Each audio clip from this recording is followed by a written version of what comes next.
Have you ever found yourself staring at the ceiling late at night, feeling a deep sense of emptiness that nothing seems to fill? I have. I bet many of you watching have too. That void, that sense of disconnection, it's all too familiar in this chaotic world. Hey everybody, thanks for joining me today. I'm going to tell you a story. My story, in fact. But I have a feeling it's going to resonate with a lot of you watching as well. It's a story of faith lost and found, of drifting away and finding my way back. See, faith isn't always a straight path. Sometimes it's a winding road with unexpected turns and steep climbs and, yes, even some dead ends. But here's the thing. Understanding why we drift and why we return, that's where the real growth happens. So whether you've been feeling rock solid in your faith lately, whether you're completely disconnected or maybe you're somewhere in between, I invite you to stick around because this isn't just about my story. It's about a much bigger picture of how faith shapes us, challenges us, and ultimately how it can transform us. So let's dive in, shall we? Let me take you back to where it all began. Picture a young kid with wide eyes and full of wonder sitting in a third row pew in a small town Roman Catholic church. That was me. Every single Sunday, without fail, my sister and I would pile into my dad's station wagon and off to church we'd go. To this day, I can still remember the smell of well-worn hymnals, the sound of the creaky wooden floors on the pews, and all the warm smiles of our church family. Back then, faith was simple. God loved me, Jesus saved me, and as long as I was good, everything would be okay. I threw myself into Sunday school, I attended youth group, and I even tried my hand at being an altar boy. I must say, I was pretty good. My faith was my identity, my comfort, and my guide. But as I grew older, things started to change. It wasn't a dramatic shift, more like a slow drift, if you will. High school brought new friends, new interests, and new questions. Suddenly, the answers that had once seemed so clear, they began to blur. I started to wonder, if God is all-powerful and all-loving, why is there so much suffering in the world? How could my non-Christian friends, who were kind and generous, be destined to hell just because they believed different?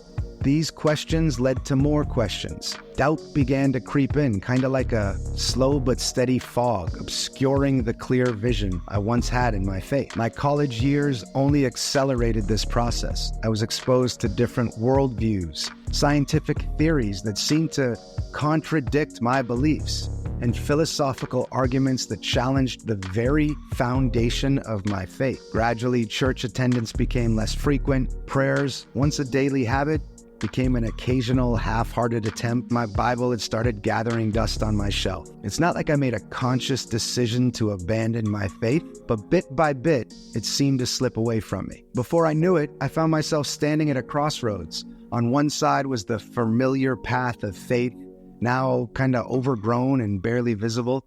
On the other, a wide road of secular life, promising freedom from the constraints and questions that had been plaguing me. With a mix of relief and a little bit of lingering guilt, I chose the latter. Little did I know, this choice would set me on a journey that would eventually lead me full circle back to the faith that I thought I'd left behind.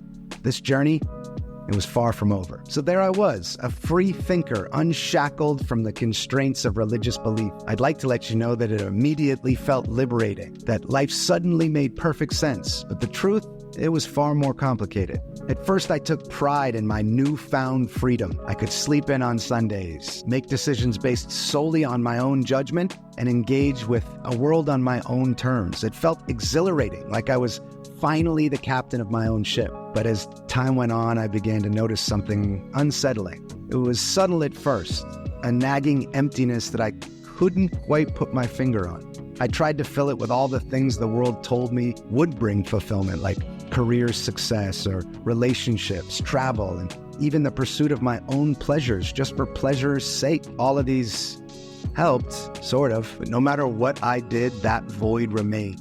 It was like a hunger that nothing could satiate, a thirst that no worldly water would quench. In the quiet moments, when the busyness of life faded away, that's when I really felt the deepest longing for something more, something beyond myself. It was then that I began to realize a profound truth. The God-shaped hole in my heart, as Pascal once described it, couldn't be filled by anything this world had to offer. The more I tried to ignore it, the more apparent it became. I had gained the world, but I felt like I was losing my soul. They say it's always the darkest before the dawn. For me, that darkness came on what should have been one of the happiest days of my life. I had just appeared on a national television show called Penn and Teller's Fool Us. And not only did I go on the show, and it kind of went smashingly if I do say so myself, I fooled them. And that video went on to get 18 million views on YouTube. From the outside looking in, I was on top of the world, but inside I felt utterly empty. Later that night, alone in this very office,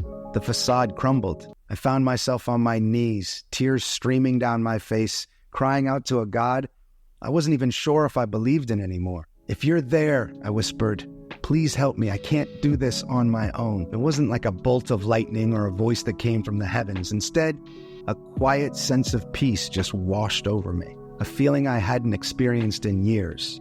In that very moment, I realized that despite my doubts, despair, and wandering, a part of me had never stopped believing. The next day, with a mixture of trepidation and hope, I dug out my Bible from that back bookcase right behind the camera, and I opened it. By dumb luck, I stumbled upon Jeremiah 29, which reads, "For I know the plans I have for you, declares the Lord.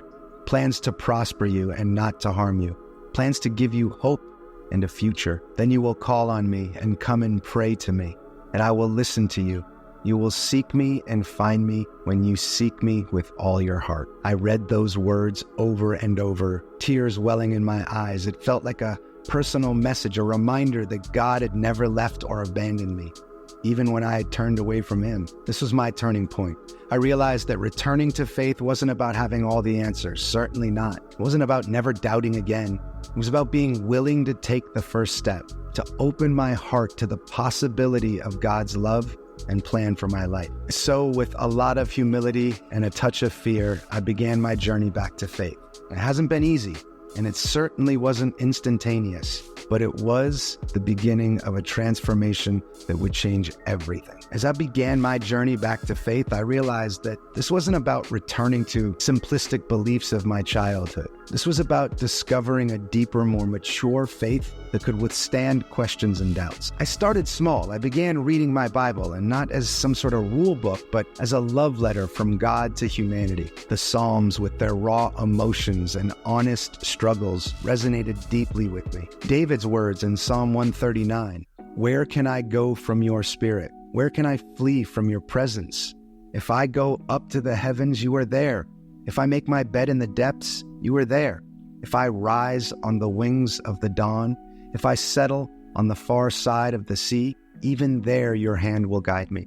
Your right hand will hold me fast." These words reminded me that God had been with me all along, even in my darkest moments of doubt and disconnection. It meant facing the reality that I had turned away from a love that had never abandoned me. As I continued to seek, I began to see God's hand at work in my life every day. It wasn't always in grand, miraculous ways, but in small, everyday moments. A kind word from a stranger when I needed it most.